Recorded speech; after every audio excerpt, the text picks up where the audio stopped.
Bonjour à tous les supporters, j'espère que vous allez bien. C'est Fabien et on se retrouve pour un nouveau podcast qui va clôturer notre série des Grands Prix avec le podcast consacré aux résultats de la finale. Je vous rappelle que pour nous suivre, n'hésitez pas à utiliser nos réseaux sociaux, Facebook, le compte Patinage, le compte Instagram, également le site, l'application et le contact par mail également pour adhérer et nous rejoindre via les formulaires.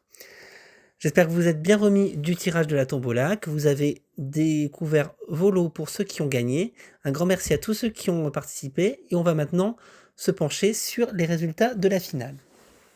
La finale, c'était vraiment le rendez-vous de la semaine dernière à Nagoya au Japon. C'était probablement la dernière confrontation avant les Jeux pour tous les favoris, car après il n'y aura plus que des championnats nationaux ou continentaux, c'est-à-dire les championnats d'Europe en janvier et les 4 continents fin janvier pour les pays du reste du monde. Il était donc très important de marquer son territoire. On a pu voir de grosses surprises, des performances incroyables, mais aussi des déceptions, que ce soit en junior ou en senior. On va commencer par le circuit junior, avec une très bonne nouvelle en danse, avec nos deux couples qui étaient qualifiés, qui se sont très très bien comportés, avec une 4e place pour Daniel Moaden et Théo Bigot, avec notamment un livre très novateur, très contemporain, et une 2e place pour Ambre Perrier, Genesini et Samuel Blanc Clapperman, qui ont été incroyables, notamment dans leur danse libre sur le terme de Tarzan. C'était vraiment un très très beau moment. Ça leur a permis de leur faire gagner une place, puisqu'ils étaient 3e après la danse rythmique. Ils terminent donc second, derrière un très très beau couple américain, Aboyan Vezeloukin, avec une glisse phénoménale chez les Américains. C'était vraiment un très très joli moment. Victoire également chez les dames pour la grande favorite Mao Shimada qui domine le circuit depuis 3 ans. Malgré une chute sur un quadruple boucle piqué, elle a été impressionnante avec des triples axels.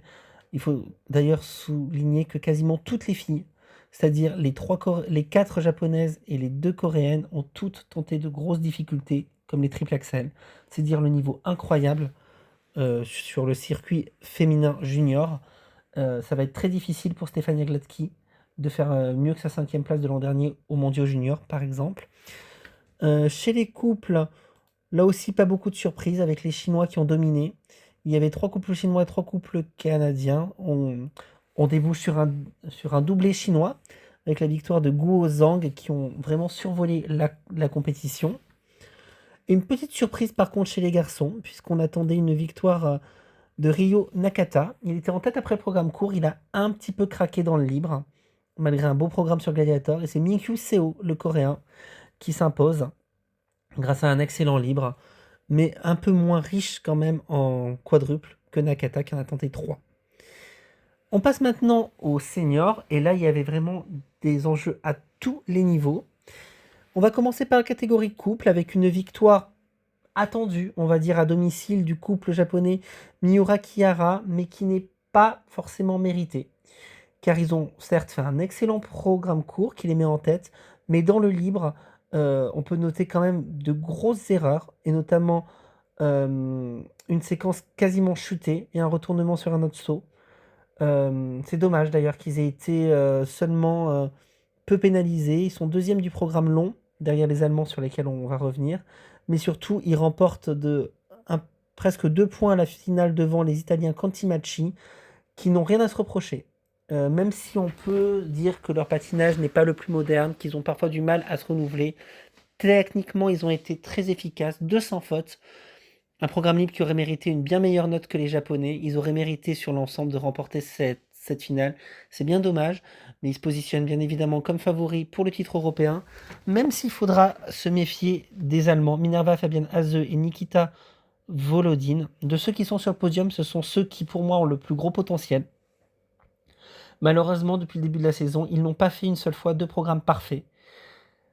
Ils font un simple salco sur le programme court. Ça leur coûte la victoire, car ils ne sont que 5e. Dans le libre, par contre, c'est magnifique. Ils ont survolé ce programme libre avec un score avoisinant les 150 points. S'ils réussissent 2 programmes parfaits aux Europes et aux Jeux, je ne vois pas ce qui pourrait les empêcher de s'imposer. À noter aussi la quatrième place des Géorgiens Metelkina Berulava, solide mais un peu en dessous cette fois-ci des trois premiers couples, tout comme les Hongrois Pavlovia Tchachenko, qui ont été solides sur toute la compétition, de sans faute. Malheureusement, ça ne suffit pas encore en composante pour espérer jouer les podiums. Et à noter par contre la contre-performance très nette des Canadiens Stella Todudek, Deschamps, qui eux sont sixièmes, quasiment à 14 points des cinquièmes. Ils ont eu un programme libre très très difficile, comme ça a parfois été le cas cette saison. On passe aux dames avec une victoire assez surprenante, on va dire, pour Alice Aliou. Surprenante, non pas dans le fait qu'elle ait gagné, car elle est quand même la championne du monde en titre, mais surprenante dans le fait qu'elle ne domine ni le programme court, elle est deuxième, ni le programme libre, elle est troisième. Mais sur l'ensemble, elle s'impose, car elle a été la plus régulière, avec 200 fautes, même si, comme toujours chez Alice Aliou, il y a parfois des petits soucis de rotation, notamment sur le programme court avec la combinaison triple lutz, triple boucle, qui est légèrement dégradée.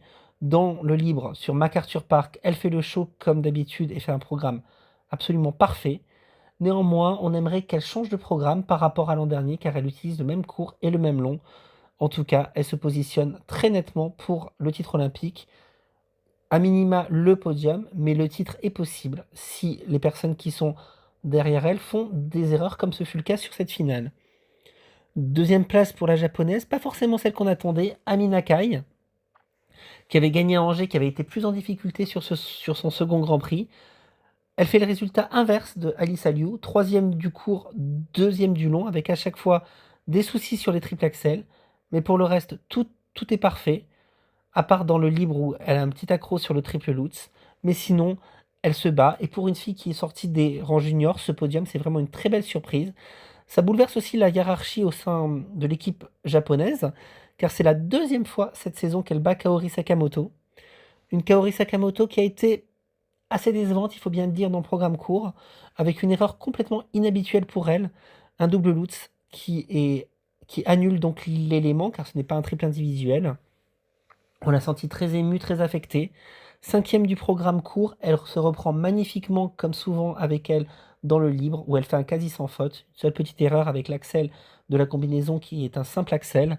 Elle gagne ce programme libre, mais ça ne suffit pas à remporter la compétition. Elle sauve néanmoins le podium devant Amber Glenn, qui elle aussi a connu un début de compétition très difficile avec un simple axel dans le programme court au lieu du triple, sixième de ce programme court. Elle termine quatrième du libre avec le triple axel, mais un accro malheureusement sur le triple boucle. N'a pas été très bien notée elle aussi. Elle aurait mérité le podium. En tout cas, il vaut mieux faire ses erreurs sur la finale que lors des Jeux. Elle sera quand même une prétendante au titre olympique, tout comme bien sûr Kaori Sakamoto. La grosse déception, c'est la cinquième place de Moneshiba qui avait dominé assez nettement le programme court avec un programme parfait sur Last Dance de Donna Summer comme l'an dernier. Malheureusement, sur son programme libre sur Roméo et Juliette, rien ne va. Beaucoup de sous-rotation, de chutes et une tension qui a été présente du début à la fin du programme. Dernière du libre, elle ne pouvait pas se maintenir sur le podium. Enfin, il faut souligner quand même si elle n'est que sixième, les triple axels de Rinka Watanabe, qui a quand même été impressionnante, et notamment sur le libre avec un triple axel triple hook piqué, qu'elle est la seule à maîtriser sur le circuit. Sixième avec un score au-delà des 205 points, c'est dire le niveau de cette compétition chez les filles. Chez les hommes, on a vécu un moment historique. Historique car pour la première fois, tous les quadruples sauts du patinage ont été réussis dans un programme libre par un patineur, Ilya Malinin bien sûr, qui a refait la même chose que l'an dernier en finale du Grand Prix à Grenoble, c'est-à-dire 7 quadruples sauts tentés, sauf que rappelez-vous, l'année dernière, la plupart des sauts avaient été dégradés, voire quasiment transformés en triple. Cette fois-ci, absolument aucun quadruple n'a été dégradé, avec un score technique absolument faramineux dans le programme libre de 146 points. Ilya qui avait été assez mal noté dans le programme court, puisqu'il avait tenté le quadruple axel en combinaison. Malheureusement, il retourne ce quadraxel et le quad lutz en combinaison est dégradé. Il n'était que troisième du libre. Il a voulu prouver qu'il était le meilleur, et là, il n'a pas prouvé seulement ça, il a prouvé que techniquement, personne ne pourrait faire mieux pendant très très longtemps. Démonstration incroyable qui lui permet bien sûr de battre le record du monde du programme libre. Et pour le coup, artistiquement, du fait de la rage qu'il mettait dans tous ses sauts et de l'énergie qu'il envoyait, c'était beaucoup plus crédible que d'habitude. Derrière lui, c'est vrai que Yuma Kajiyama a paru un peu terne. Il a remporté le programme court avec un score parfait de 108 points, son record personnel. Malheureusement, dans le libre, malgré un programme sans grosse erreur, il y a seulement 2 combinaisons de sauts qui se transforment en quad double et en triple double. Eh bien, il ne fait que 4e du libre, car on l'a senti quand même très tendu, beaucoup moins fluide qu'à l'accoutumée. Même si cette performance va le rassurer, elle lui a aussi permis malheureusement de mesurer l'écart qui le sépare de Malinine, c'est-à-dire 30 points sur l'ensemble de la compétition. À noter que le podium est complété comme l'an dernier par Shun Sato. C'est exactement d'ailleurs le même podium que l'an dernier, avec Sato qui termine 2e du court et 3e du long avec 200 fautes. Il n'a tout simplement pas raté un seul programme depuis le début de la saison. Il est d'une fiabilité incroyable et même si son style reste classique, il réussit à très bien l'interpréter, à faire preuve de beaucoup de glisse et surtout un mental, cette fois-ci, absolument infaillible. Une belle 4e place pour Daniel Grassel, qui termine 4e du court, mais surtout 2e du libre, avec pour une fois tous ses quads labellisés, 3 différents, flip, lutz et boucle, lutz, boucle et salco, excusez-moi. Ce qui lui permet d'être le meilleur européen, ça aura une importance dans l'optique du titre à Sheffield dans un mois. Il met 30 points d'écart à Adam Siawimfa, c'est très très important. C'est conséquent. Adam, qui est malheureusement a complètement raté son programme court, chute sur le quadruple lutz, quadruple boucle piqué, retourné. Il ne peut donc pas enchaîner la combinaison. Une 5e place dans le programme court. Il démarre le libre avec beaucoup de rage, beaucoup d'énergie. Les 4 quadruples passent parfaitement. Lutz, 2 boucles piquées, un salco en combinaison avec un triple. Malheureusement, ça lui coûte énormément d'énergie. Et du coup, il retourne ses 3 derniers sauts, les 2 triple axel et le triple lutz, ce qui lui enlève une combinaison. Il finit le programme un petit peu au ralenti. C'est un petit peu dommage. Il y a de bonnes choses dans le programme libre d'Adam. On espère maintenant qu'il réussira enfin 2 programmes parfaits à Sheffield et au jeu, car sinon il perdra toute chance de bien figurer. On croise les doigts pour lui, tout comme pour Mikhail Shaidorov, qui n'est malheureusement pour l'instant plus que l'ombre du vice-champion du monde qu'il était l'année passée. Certes, il a toujours des combinaisons parfaites en début de programme, mais cette fois-ci, des déchets dans le programme court avec des chutes sur les quadruples, également dans le programme long. Si la technique n'est pas au rendez-vous chez Shaidorov, c'est beaucoup plus dur d'apprécier son programme.